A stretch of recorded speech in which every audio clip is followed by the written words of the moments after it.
Il est des terres enveloppées par un hiver sans fin, des étendues où la nuit polaire règne avec une majesté silencieuse et où la seule chaleur véritable émane du rougeoiement d'un foyer de braise.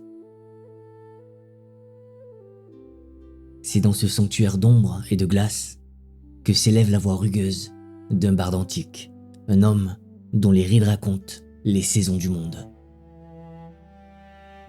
Nous avons parfois oublié, dans le tumulte de nos existences, ce qu'est la véritable puissance. Avant de devenir un éclair jaillissant d'une baguette ou une étincelle de poudre, la magie fut d'abord un souffle. Elle fut un murmure grave, un chant intime et souverain, capable de plier la rudesse de la nature à la volonté de l'esprit et de pacifier l'angoisse des hommes. Comme notre propre présence en ce monde, tout ce qui est vaste commence par l'insondable. Les mythes fondateurs de notre humanité puisent presque toujours leur force dans l'élément liquide, là où rien n'est encore figé, là où tout est promesse. L'épopée que je vous offre aujourd'hui, recueillie patiemment par le savant et médecin Elias Lönnrot, murmure cette vérité matricielle. Dans son chant premier, le Kalevala nous confie ce secret de l'origine. Au commencement, il n'y avait que l'eau. Et au-dessus de l'eau, le vide du ciel. Alors, une fille de l'air descendit sur la mer, et le vent la féconda, et les vagues la portèrent pendant 700 ans.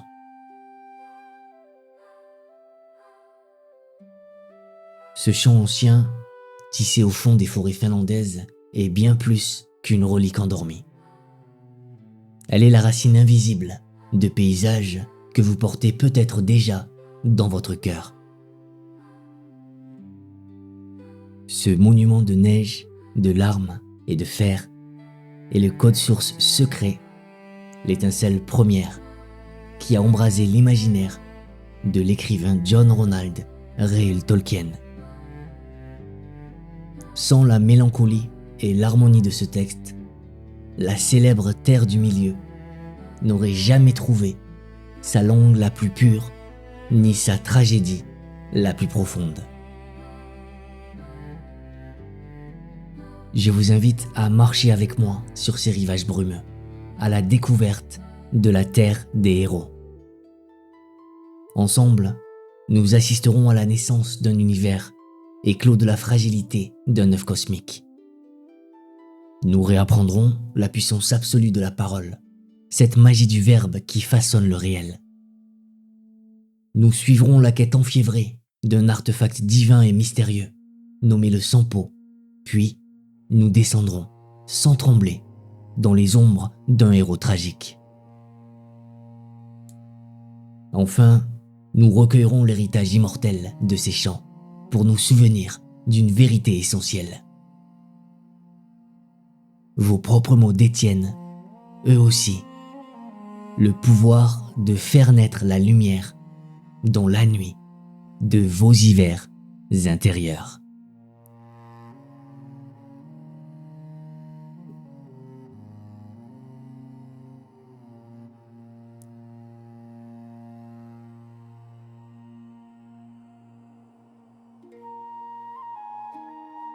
Imaginez un peuple dont la voix a été doucement étouffée sous le manteau lourd d'un empire lointain. Au XIXe siècle, la terre de Finlande sommeille sous le regard sévère de la Russie, son identité semblable à une braise invisible enfouie sous les neiges de l'oubli. C'est en ce temps de silence et d'attente qu'un homme se met en route. Il ne porte ni épée ni couronne. Elias Lönnrot est un marcheur patient, un médecin des corps, devenu le guérisseur d'une mémoire. Il s'enfonce dans les immensités glacées de la Carélie, non pour conquérir un territoire mais pour écouter la sagesse du vent et des hommes. Il s'assoit auprès des feux de camp, recueille les chants anciens, sur les lèvres gercées des paysans, et coud ensemble, fil après fil, les lambeaux dispersés de l'esprit d'une nation. Il se fait le forgeron d'un mythe, et son voyage nous rappelle une vérité douce et consolante. Rien ne s'éteint jamais vraiment, tant qu'une âme accepte d'en murmurer le souvenir. Et ce murmure, si vous tendez l'oreille de votre cœur, possède une pulsation bien particulière. Les mots ne se ferment pas sur des rimes strictes qui emprisonneraient le souffle.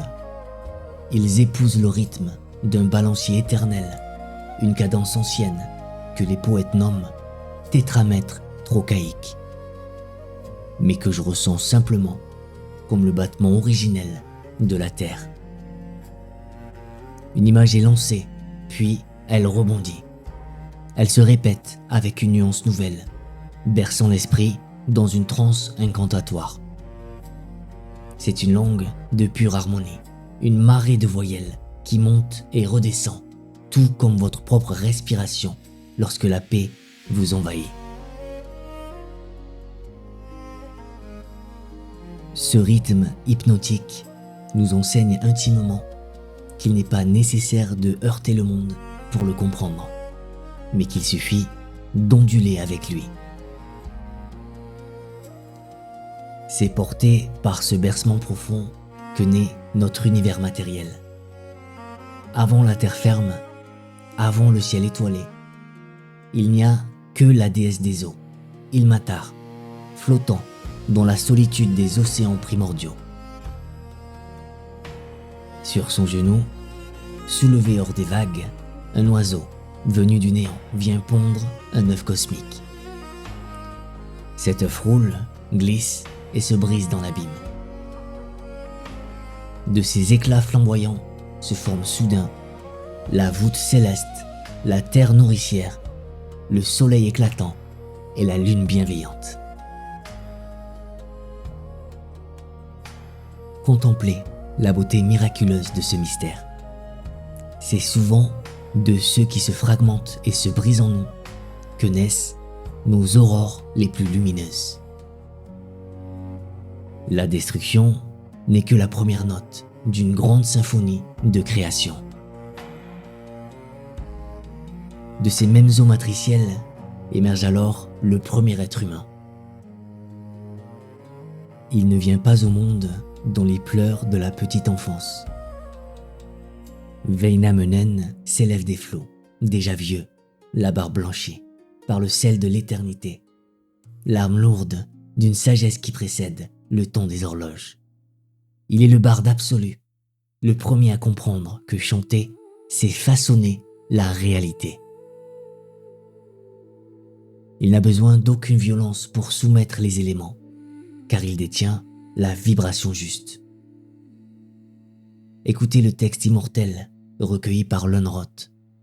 Ressentez l'onde de cette genèse où Wainamoinen, le vieux, le chantre éternel, ouvrit la bouche, commença à chanter, et les forêts s'inclinèrent, et les eaux reculèrent, et les pierres elles-mêmes écoutèrent.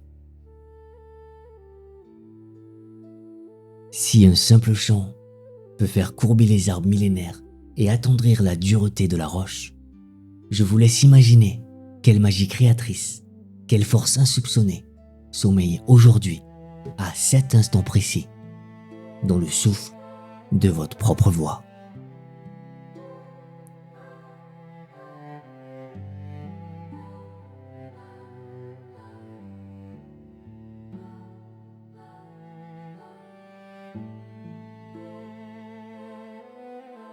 Il est une loi secrète que les arbres anciens murmurent à ceux qui savent écouter.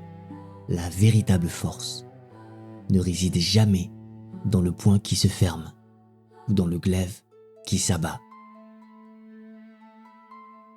Dans la sagesse chamanique de cette ère des aurores, la magie est avant tout une mémoire.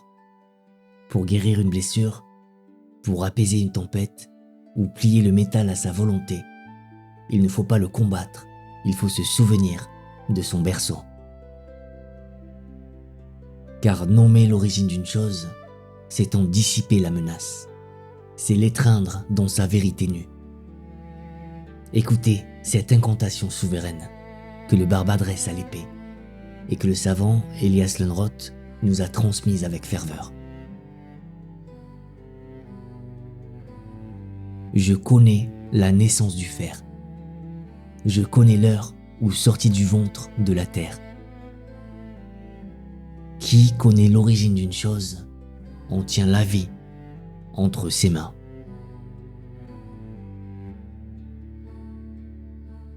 Respirez doucement avec cette idée lorsque vous apprenez à nommer la racine intime de vos propres peurs. Lorsqu'enfin, vous reconnaissez d'où elles naissent, elles perdent soudain leur emprise sur votre âme.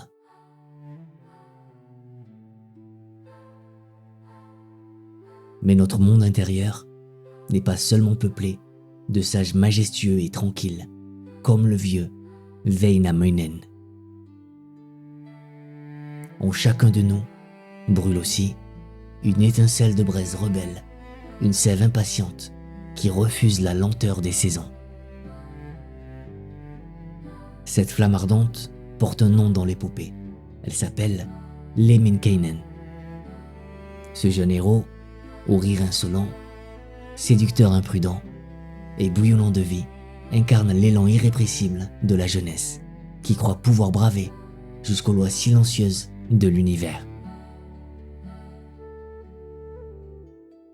Sa fougue est magnifique de lumière, mais elle contient aussi l'ombre de sa propre perte.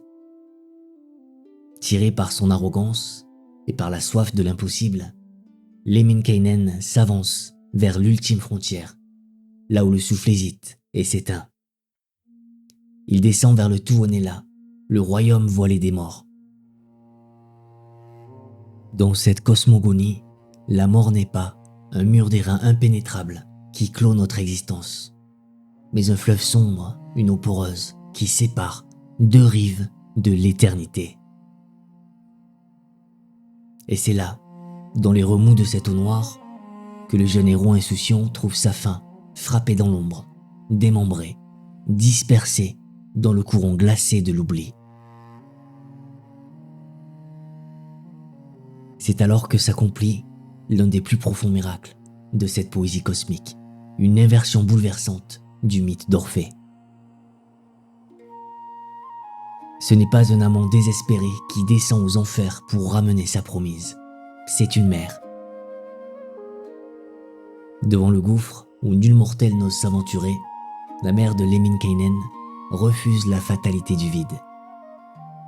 Elle incarne cette féminité réparatrice, cette compassion absolue et toute puissante qui survit à la destruction même. Armée d'un amour qui défie les ténèbres, elle plonge dans l'abîme. Le poème nous décrit ce geste d'une beauté déchirante et miraculeuse. Il traversa le fleuve noir de Tuonela, là où le cygne chante et où nul vivant ne revient. Mais sa mère ratissa les eaux avec son peigne de fer et rassembla chaque fragment de son fils et le recousit avec le fil de l'aiguille du destin.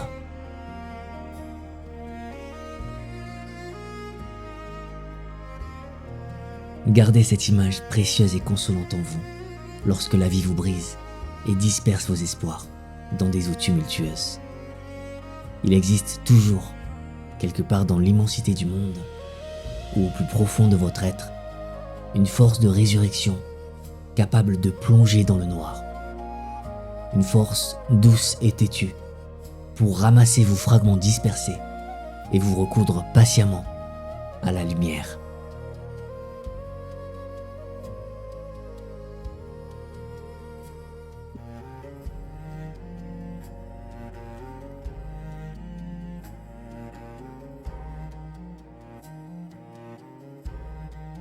Il y a, au cœur du Kalevala, une énigme fascinante, un secret insaisissable qui fait battre le sang de l'épopée tout entière. C'est un objet, mais c'est bien plus qu'un objet. C'est le rêve absolu, l'horizon inatteignable de la satiété. On l'appelle le Sampo. Même les sages, qui murmurent les chants depuis des siècles, ignorent sa forme véritable. Est-ce un moulin magique, déversant éternellement des torrents d'or, de sel et de blé, pour conjurer la fin des peuples? Où est-il, ce pilier cosmique scintillant, sur lequel tourne mystérieusement la voûte des étoiles? Peut-être le Sampo n'est-il rien d'autre que le miroir de notre propre insatisfaction, l'illusion qu'une chose extérieure pourrait combler le vide intérieur et nous offrir la prospérité que l'univers nous marchande.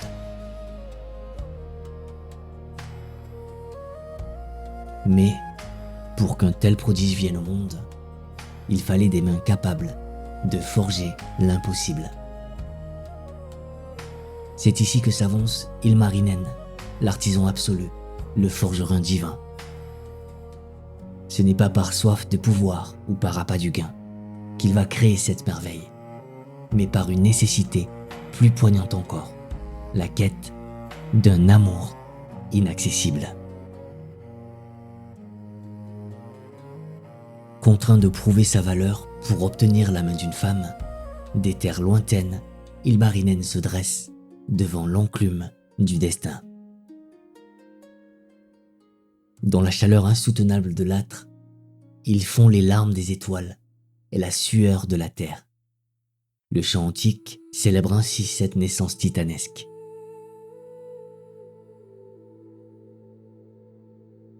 Ilmarinen forgea, frappa de son marteau dans la nuit ardente, et du feu naquit le Sampo, aux flancs multicolores, qui, dans ses racines, touche la terre et, dans sa cime, touche le ciel.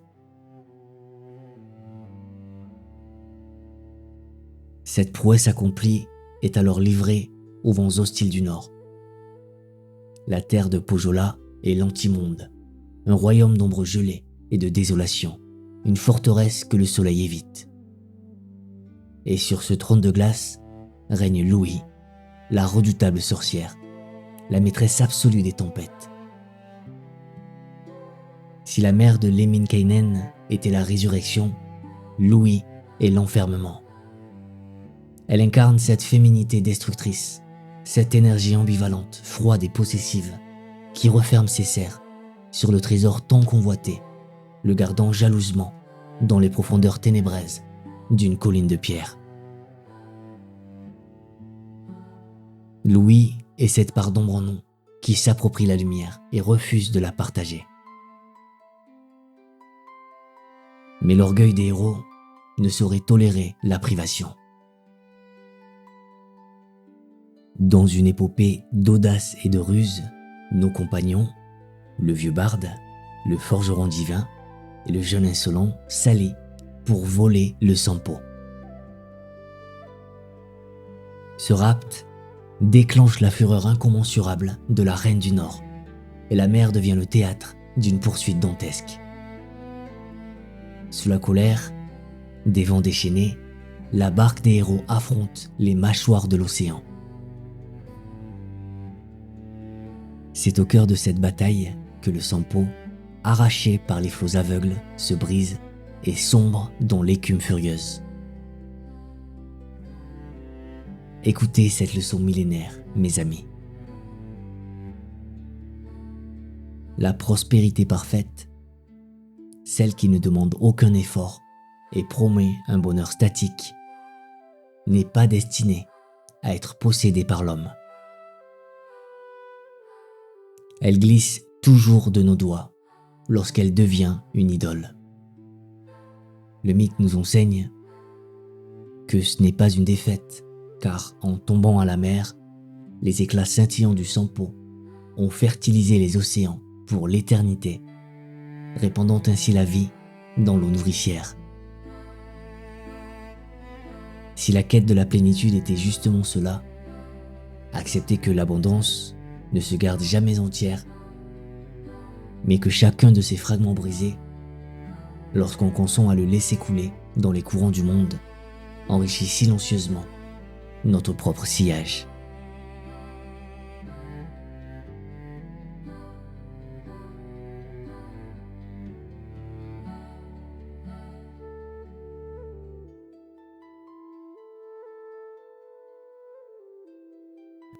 Je dois, à présent, vous guider vers une vallée plus froide. Toute grande épopée, à l'image de toute existence humaine, possède son hiver, sa nuit obscure de l'âme. Nous délaissons un instant l'émerveillement pour frôler les rivages de la tragédie pure, là où la lumière semble s'être retirée. Ne craignez pas cette pénombre, car c'est en regardant nos propres ténèbres en face que nous apprenons à chérir la douceur de l'aube. Laissez-moi vous parler d'Eino. Elle est la grâce sacrifiée, une jeune femme que l'on a promise de force au vieux sage Wainamoinen. Elle incarne toutes les passions étouffées de ce monde, les âmes contraintes par des fardeaux qu'elles n'ont pas choisis. Plutôt que de s'éteindre lentement dans une vie sans feu, elle a préféré épouser la liberté des eaux glacées, s'effaçant pour toujours sous les vagues de la mer. Par la main et l'écoute attentive d'Elias Lönnrot, son chagrin traverse le temps et vient frapper à la porte de nos cœurs. Elle pleurait le matin, elle pleurait le soir. Elle pleurait ses jours dorés, ses nuits d'argent perdu. Mieux valait mourir jeune que de vieillir sans amour.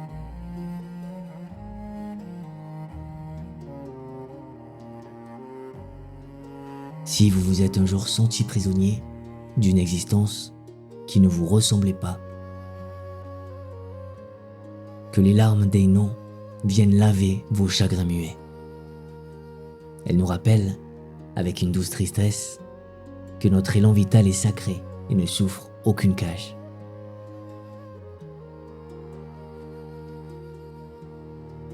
Mais il existe une nuit plus opaque encore qu'un amour empêché. C'est la tragédie de celui qui n'a jamais connu la tendresse. Voici Kullervo, l'archétype même de l'enfant maudit. Il naît esclave au milieu des cendres de sa tribu massacrée. Il est la chair blessée par la cruauté des hommes, l'incarnation d'un destin implacable qui semble vous broyer avant même votre premier souffle. Lönnrot a recueilli la sombre jeunesse de cet être égaré avec des mots d'une bouleversante âpreté. Il naquit dans la honte et grandit dans la honte, et même son sourire portait le poids d'un couteau. Le destin avait gravé sur lui une marque que ni l'eau ni le feu ne pouvaient effacer.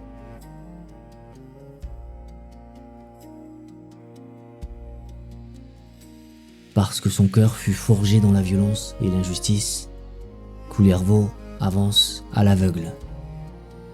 Dans les brumes d'un monde hostile, il rencontre une jeune fille. Ils s'unissent dans la nuit de l'exil, ignorant la vérité qui va les détruire.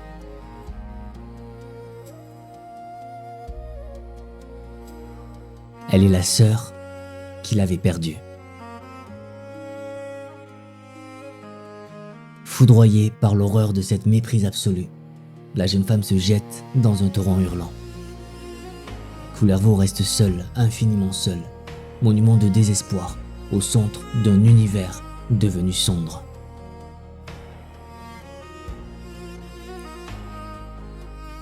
Privé de toute rédemption, il se tourne vers la seule compagne qui ne l'a jamais trahi, la lame froide de son arme. Il s'entretient avec le fer dans un dialogue macabre, avant de se livrer à lui. Écoutez cet ultime murmure de douleur. Il dit à son épée : « Veux-tu boire du sang coupable ?» Et l'épée répondit : « Je boirai et je me réjouirai, car le sang coupable a le goût du sang innocent. »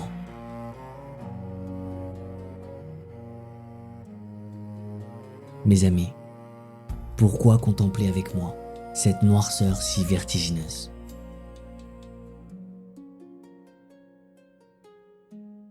Parce qu'il y a peut-être en chacun de nous un fragment de Kullervo, un pan de notre âme blessée qui se débat dans l'ombre et blesse à son tour, faute d'avoir appris la langue de la lumière. Face à ceux qui vous tourmentent, face à vos colères les plus anciennes, ne choisissez plus la dureté du fer. Acceptez de déposer les armes. Offrez-vous aujourd'hui la compassion immense que le monde vous a parfois refusée, car l'amour infini est la seule force capable de briser la chaîne de nos plus sombres fatalités.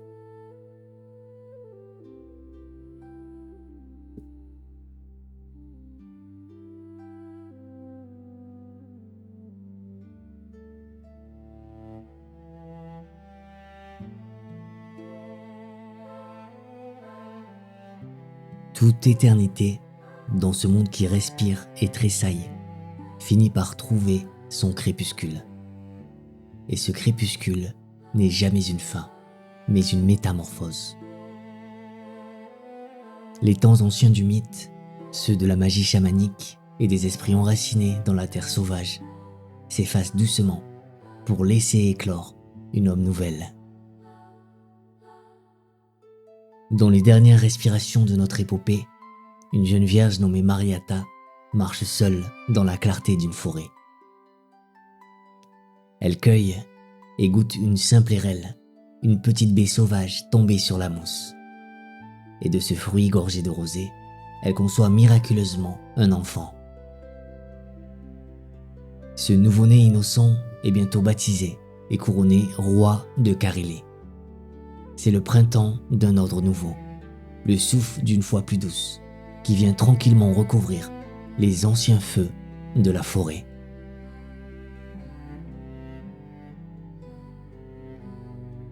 Face à cette lumière naissante, le vieux Väinämöinen, le barde originel, dont la seule voix faisait plier les montagnes, comprend avec une lucidité apaisée que son cycle s'achève. Il n'y a ni amertume, ni colère, ni défaite dans son cœur. La plus haute sagesse spirituelle consiste à savoir se retirer quand la terre réclame de nouvelles semences.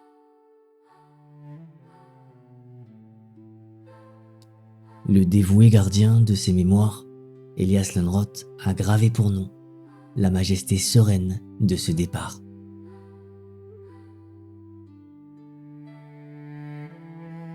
Il construisit une barque de cuivre. Il prit place dans sa barque de cuivre. Et il s'en alla vers le bas du ciel, vers le haut de la mer, là où la terre finit et où le ciel commence. Mais il laissa derrière lui son kantele, son chant, et la promesse de revenir quand les hommes auraient à nouveau besoin de lui.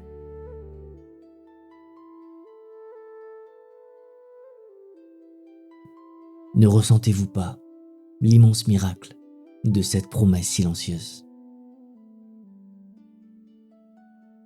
Ces mots n'ont pas simplement dormi dans les pages d'un livre. Ils se sont fait vent, ils se sont fait tempête. Ils ont réveillé l'âme engourdie d'un peuple soufflant sur la Finlande, le désir ardent de son identité et menant à son indépendance en 1917. Ils se sont mués en harmonie grandiose sous les doigts du compositeur Jean Sibelius.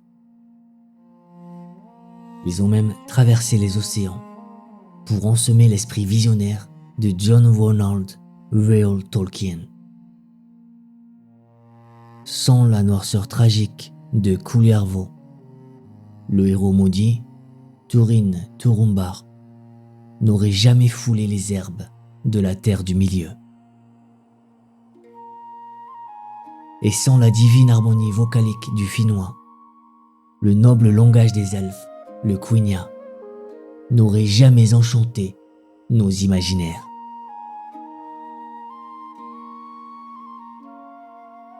Avant que nos chemins se séparent et que le silence ne reprenne sa place, je vous invite à contempler le murmure de votre propre existence. Nous avons appris ensemble que connaître l'origine d'une chose et prononcer son nom secret offre le pouvoir absolu sur elle. Alors je vous le demande doucement, quels sont les mots que vous prononcez sur vous-même ?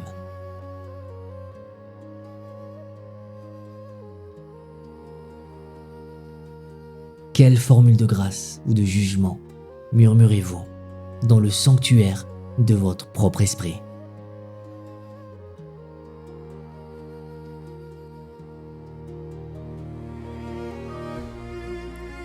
Puissiez-vous désormais utiliser la magie de votre verbe intérieur, non plus pour vous entraver, mais pour vous consoler, pour pardonner à vos ombres et pour chanter la beauté de vos propres aurores.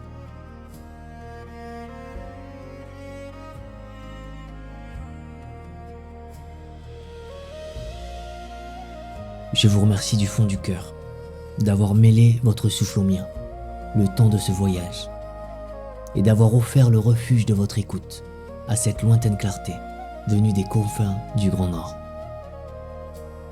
Que votre route soit belle et que votre chant intérieur ne s'éteigne jamais.